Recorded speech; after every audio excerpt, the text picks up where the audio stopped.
Memories of Hogan when he first came into the WWF, and what was he like backstage? Well, I knew Hogan before he worked here before. When he came in with Freddie as the manager as a heel, right? Yeah. And nobody thought too much of him, honestly. No offense.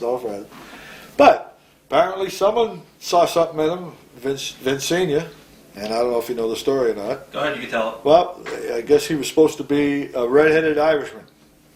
And they wanted to dye his hair red and stuff like that, but apparently Hulk Hogan was losing his hair anyway, and he said, no, we'll just go this way with it, And so the Sheik at the time had beaten Bob Backlund in New York prior to this, and I had not a clue, and nor did anybody else in this business ever think that what happened with Hulk Hogan would ever be as big as it was. I'm sure no one ever thought of that. But boy, didn't he take off. And boy, when he took off, he just kept running. And God bless him, he's earned every minute of fame. Was he one of the boys, or did he keep it to himself? Yes. He was very respectful. Again, it goes back.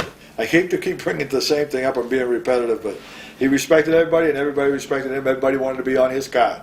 Because everybody knew the money was going to be there. Yes, sir. So that was a true story then. If you were on a Hogan card, A card, you were going to make more money. Like we were talking about that on the way down here today. I said, some guys, and it goes back to what we said before when you asked me if that you may not run into somebody because you'd be, but it's business, and when you're in a business, it is a business. You're your business partner. You're the business. So if you're on a card all the time with the undercards, and you're making not so good money. Right. And you're hoping that the next week or the next month you'll be on a better card so that you can make more money. Because when you go into, you can tell by the house what you're going to be paid and stuff like that, and your expenses and your food and all that stuff.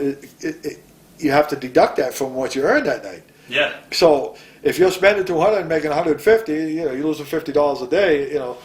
Were you ever losing money on the road? All the time. All the time. I was telling these guys, Christ, I'd sleep in my car when I was, when I first started. First started in this business, and even as a referee, sometimes you'd get $50, $75. I mean, what's that going to get you? You get your room.